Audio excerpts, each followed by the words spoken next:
News publishers are struggling, revenue is down, subscribers are leaving, and customer habits are changing.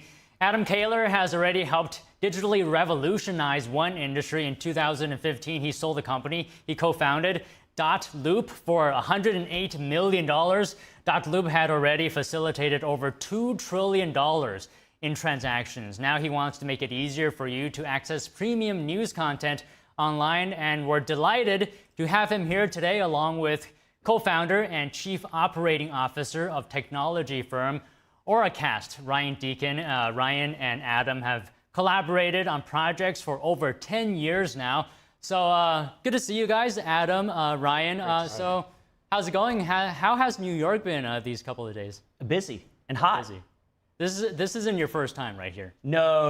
We've been in New York a bunch of times, but yeah, it's always great to come back. Yeah, you guys should definitely try the Peter Luger Steakhouse. I'm sure you've heard of that. Oh, I have heard. Yeah, I've tried Peter Luger's. Yes, it's excellent. Yeah. Yeah. Did you guys try the steak for two?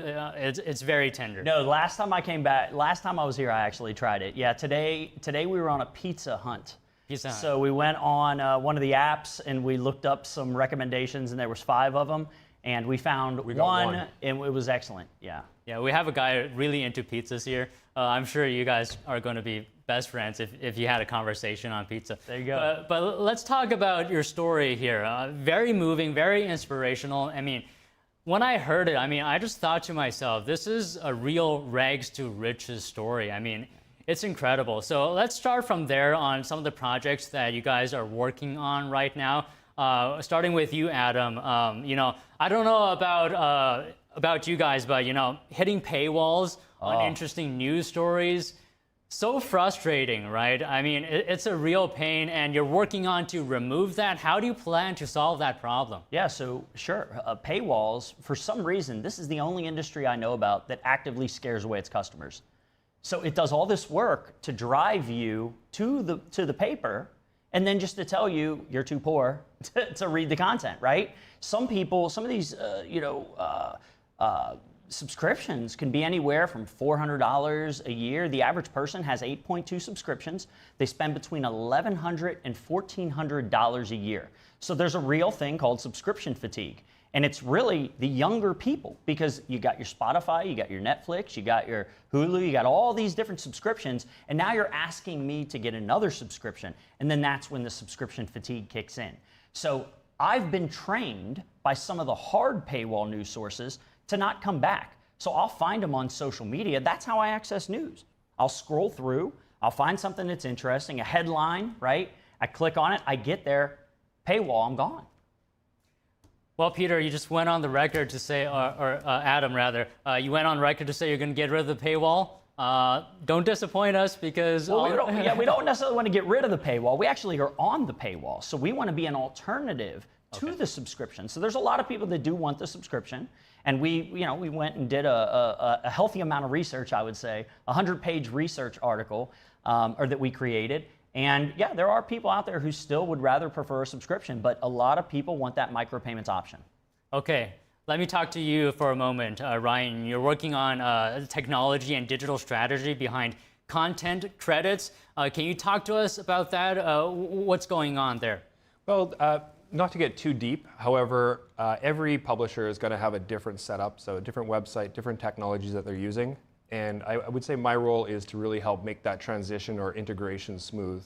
And so for the Epoch Times, as an example, they're going to have a different setup than maybe the New York Times. And so we've got to work together and figure out what's going to work best for everybody involved. And we've got to make it a seamless transition.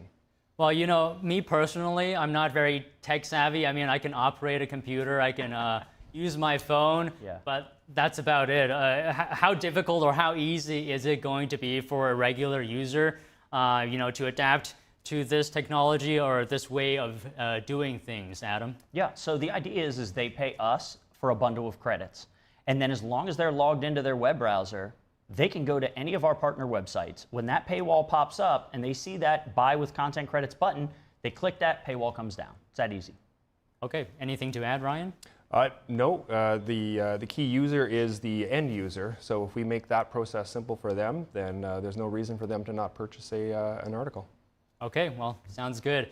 And Adam, I understand that you're working on a bunch of stuff as of right now. Oh, yeah. For example, real estate investment, co-working spaces. You want a digital marketing agency hosting podcasts. I mean, I can barely get one thing done per day.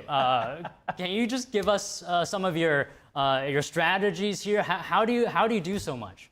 Well, I have a personality type that doesn't like to do one thing. That's the problem. And, you know, surrounding myself with good people like Ryan and having a vast network. I think one of the benefits to being an entrepreneur at this point in my life is I have a pretty big network of people. And, you know, we solve problems digitally for a lot of our customers. And, you know, the news industry is a laggard when it comes to technology. And, you know, there's these issues with, like I said, zero-click search and a lot of things. And we see problems and we want to fix them.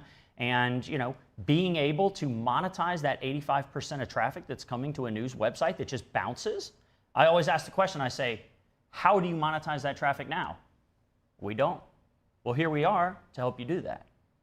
Okay, Ryan, what changes should we expect in user habits? I mean, has that opened up an opportunity for content credits?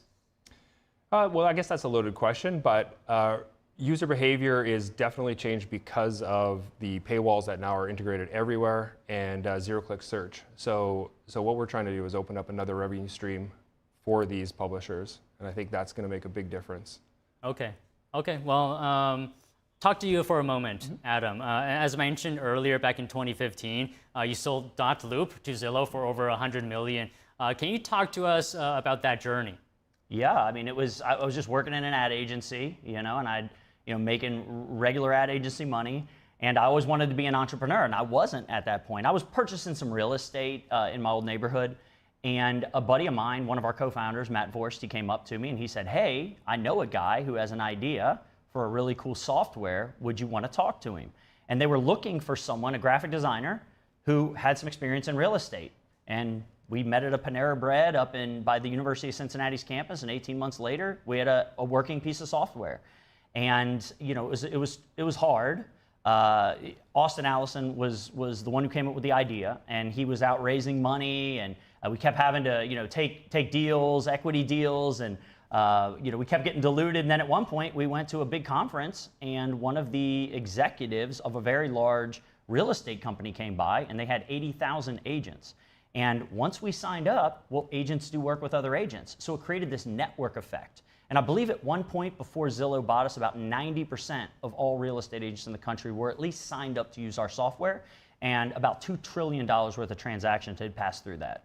Can you also talk to us how you got to this point, right? Because I understand you had very humble beginnings, and that really motivated you. Can you talk to us about how did that mold you into the entrepreneur that you are today?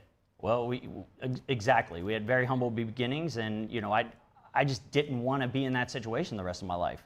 And I pay attention, I watch other people, and I say, I'm not going to do that, right? But I watch other people and I say, that person's got it together, I want to do that, right?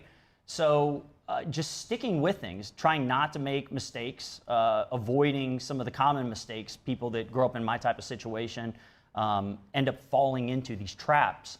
And, you know, my first goal was just graduate high school. If I could just graduate high school, that'd be fine. And then one thing led to the other. I went to the Art Institute of Pittsburgh for computer animation multimedia. I wanted to do like Toy Story type stuff, right? I went back to Cincinnati. There were no jobs in Toy Story and animation. So I ended up at FedEx Kinko's, working second shift at one point. But you leverage things, right? You just got to stick with it. You got to know what your goals are. And you just got to fight every day. And you got to build up skills that people want. And I just so happened to do that. And over time, you know, I'm 47 years old right now. So over time, I have built up those skills. And I trust in myself. I don't want to have to trust in someone else to make the right choices so that I keep my job. I want to carve out my own path. And nobody is going to trust, you're not going to be able to trust anyone besides you in your life as much as you, right? So that's what I did. Well, I mean, that's really important because a lot of people fail to change their situation because they're just not determined enough. You know, they give up halfway. And I understand, Ryan, you also had humble beginnings. Would you like to share with us some of your journey? Yeah, sure. Maybe not as humble as Adam's, let's just say. However, I would say maybe my driver is a little bit different. My passion is truly helping businesses and people. So I guess really the goal is to make sure that everything works smoothly, and there's nothing that gives me more gratitude than somebody else appreciating our work. And I think that's my overall driver. I mean, I love money as well, but I think the driver is really helping people. That's right. Right, and then I'll ask you this, Ryan, from a technology perspective, what's on the horizon? What's your perspective for entrepreneurs to grasp and perhaps prepare for in the coming 5 years or even 10 years? Really, it's being flexible, because nobody knows really what's going to be around the corner. AI is a game changer for everyone. And if you can predict the future, give me your number, because I'd like to talk to you. But short of that, being ready to be flexible in technology is ever changing. And that's one of the big challenges for us, is staying on top of things and adapting. We got to be a chameleon. Right. Adam, same question to you. Do you see anything on the radar coming up? Oh, I definitely see AI changing everything. I mean, this is the next wave, right? You had Web 1. Web 2 brought in apps and things like that, cloud computing, and now Web 3.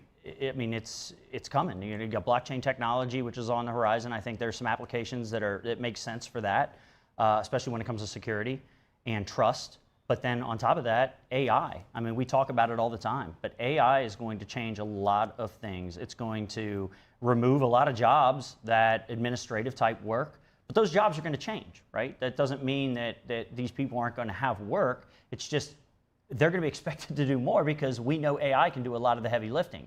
But as someone who doesn't want to write proposals, who doesn't want to do that, AI can do a lot of that kind of rudimentary like tasks, that just blue collar type work when it comes to office work that a lot of people do right now. And I think it's going to make us happier employees at the end of the day.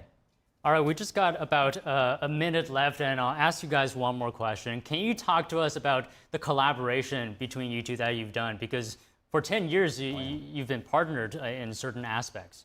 Yeah. So, you know, my agency, you think of it like the Hollywood model. So I may not need a Java developer 40 hours a week, but I do need one every once in a while for a project.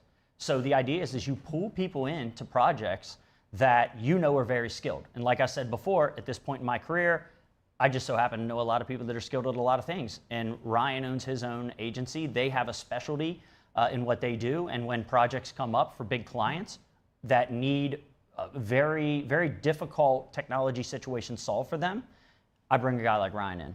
Yeah, and we might not always be the right fit. And I think being honest with yourselves as well. And you know, if there's a large project that's in a technology that we're not experts in, it's great to let our customers know that maybe we're not a good fit, and I'll let Adam know that we're not a good fit, and he'll find another great company to work with as well.